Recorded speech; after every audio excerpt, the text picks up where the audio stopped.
economical way. Self-serve, yeah. What would the difference in pricing be? I would think little.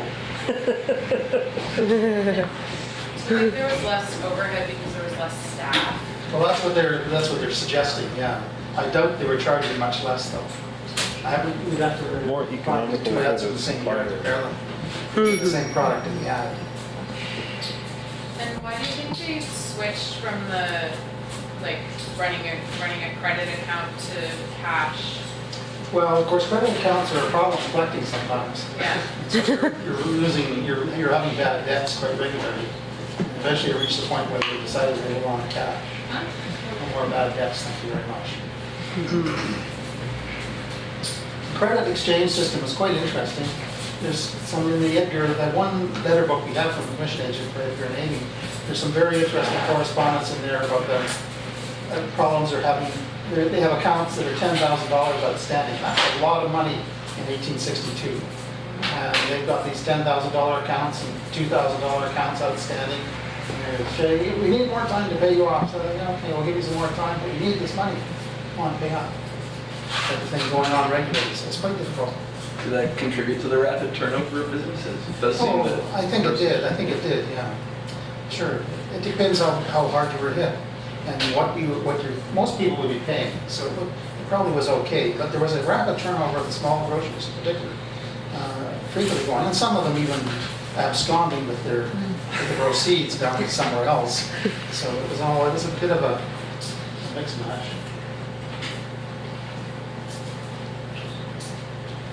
Just a nabob coffee can, or baking powder can.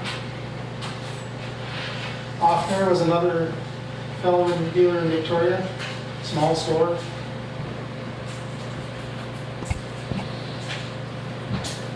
Was in business for about five years, and then sold out and was sold out to somebody else and took it over as business. So another ad. The Bachelors, and then the Magic Baking Powder ad. And shredded wheat. Both of these companies are fairly old, but we don't know. One of the things we were trying to find out is when they might have been selling in Victoria, which we never were able to determine because the further back you go in the newspaper, so less precise is the detail. You don't see that kind of ad in the 1860s. And you hardly ever see any graphics. So you don't get something like that, which will tell you what the shape of the label is on the can or anything like that. Instead, you just get basically a short description of words.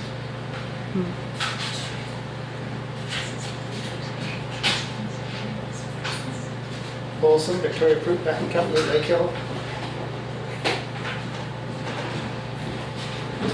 A couple more. Now, B. Wilson is the company that introduced frozen and frosted peas into Victoria in 1938.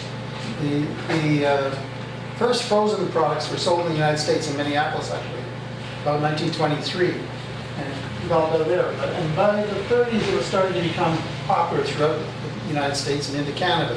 In 1938, B. Wilson brought in and planted 10 acres of peas out near Sydney, and frosted them, froze them, and they sold so well, the next year he planted 32 acres. They had an arrangement with a farmer near Sydney.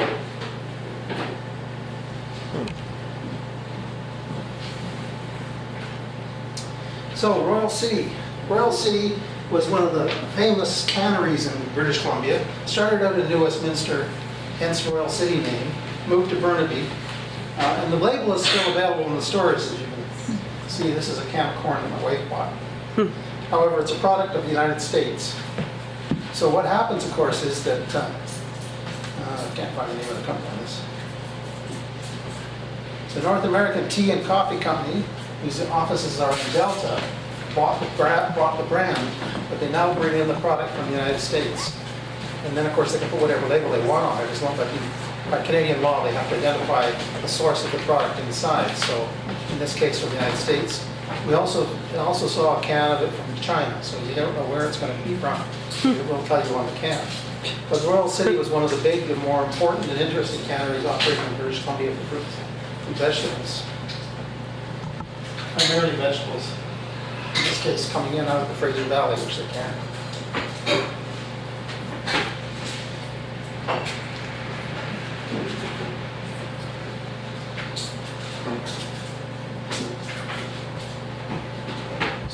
is the staff of problems. Well, I just threw out a few other slides to show a bit about the other parts of the book. But this is problems, and what was particularly interesting for me in this photograph is that in the museum collection, we have an example of this, and we have an example of this can from his successor. Ramsey bought out problems, and we have a Ramsey biscuit tin like this, and then a problems tin like this. So that was quite interesting. So it's quite interesting too when I showed this slide to the Victoria Historical Society. One of the ladies said, "Oh, where's my aunt?" Here's my aunt. Well, She was 16 years old working for Buckham's.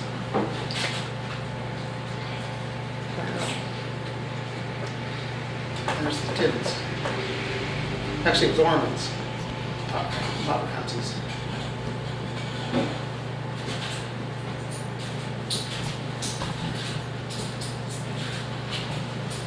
That's just somebody showing the machinery for this thing. It was a big industry in Victoria, and Ormond's particularly lasted for many, many years up to 1971. The building is still standing in Victoria West. It's a storage unit, a storage facility over in Victoria West. It operated there for many, many years.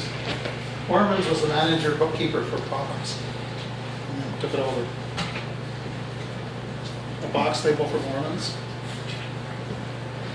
So there was a range of bakeries as well, and there was a lot more specialization than you see today. So although Bell also sold meat, you tended to buy your meat from a butcher, you buy your fish from a fishmonger, or you buy your bakery goods from a bakery. And baked goods was quite a big business, particularly for Ormond's. So they'd be selling these across Western Canada. They didn't just sell in Victoria. So they moved them across Western Canada, and they exported some up to outside the province as well.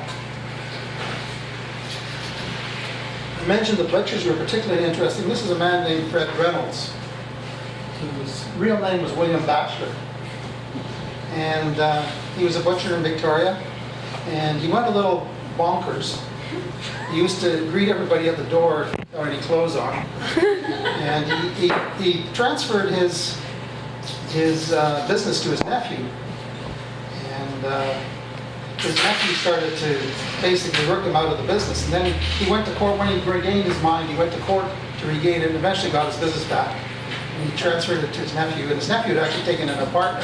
And he was stuck with the partner because the court said, well, the partner, the guy that was the partner, he put his money in, and he didn't know there was any problem going on here. So I'm afraid you're stuck with this chap as your partner.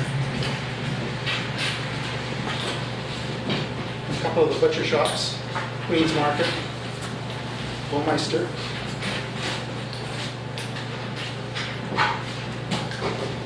The other thing to notice is all the meat just hanging out on the street.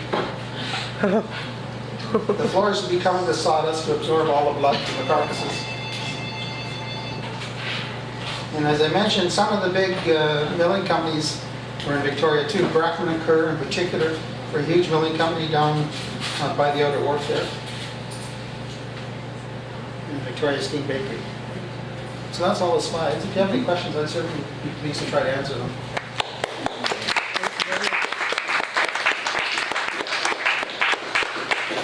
There are some of the books on sale there at a slightly discounted price from what you find in a museum shop or one of the stores. They're also available in the library, so you don't need to buy one if you do want to pursue the topic a little bit further.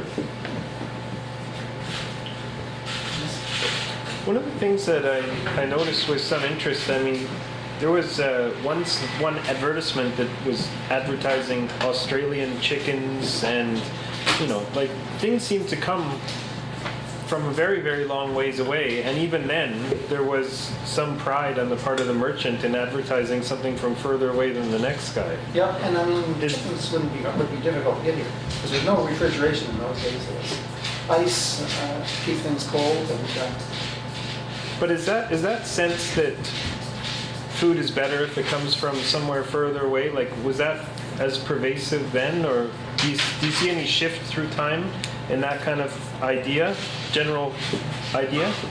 I didn't notice any real shift, and I didn't notice these the pride of the sense that you're talking about. It more seemed to be, this is exotic, you should be interested in. Here's oranges from Japan, here's California produce, here's Australia, this is from England, so you should be interested in it. Those are the things they were advertising though, but I mean, in the store, presumably there'd be a whole host of things from around the corner or out in Saanich. Some of the ads said Saanich grown frosted peas or whatever. You'd have a hard time finding that nowadays, I You reckon. would, yeah. The winters were colder. Yeah, I mean, what we have are these ads, so it's really hard to tell. And people didn't write about the grocery stores they went into very much. They didn't write the stores themselves didn't write or leave us with accounts of except for the odd little bits and pieces. Edgar and Amy did try to export cranberries to California, unsuccessfully. They eventually just had to sort of dump them on the market before they went so bad that nobody would buy them at all.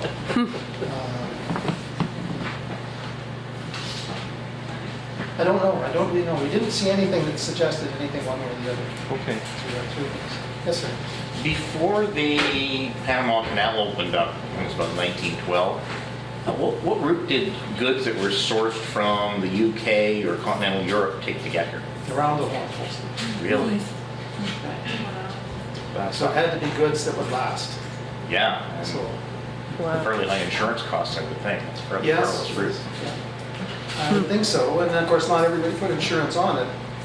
And ships were quite regularly lost. Yeah.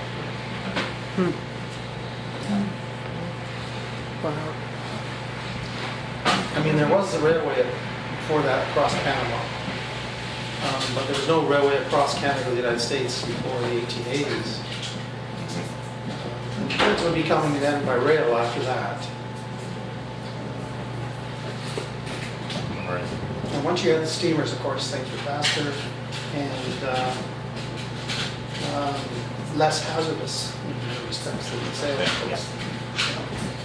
But the clippers would also be coming around, and they were fairly fast sailboats, so they would be on a triangular type of route.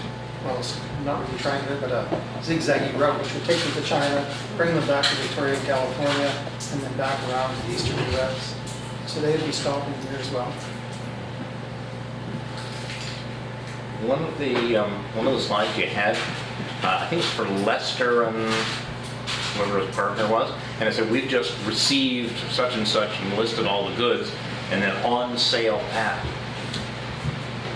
Did that, it was quite a ways back. Does that indicate that there was a shortage of goods and that people needed to advertise when they had stuff? So Well, when the ship came in, yep. you'd advertise what you brought in on your ship. And it didn't seem to be shortages, though occasionally there was shortages. Usually, actually, there was more than the market would handle. Regularly, the correspondence with Edgar and Amy is saying, don't ship any more butter, we've got more butter than we can sell. This kind of thing. That was more, it seems to be more usual. So there's lots of stuff coming in. And if you could ship it up to the interior, then you were doing okay. But if you had to sell it in Victoria, you're selling massive lots to 5,000 people at best. That's not, they can only eat so much. And the stores, things will only last so long. So, I was really interested by the couple of mentions of poaching that came up in the book. Was there any other kind of black market at any point that developed? I mean, I guess just trying to beat the Hudson's Bay at their own game was enough of a challenge. for most yeah, people. well, the Hudson's Bay was pretty much, by 1862, or 64, they moved out of the retail market in Victoria. We're just wholesaling. And you could sell, the butcher shops would sell game as well as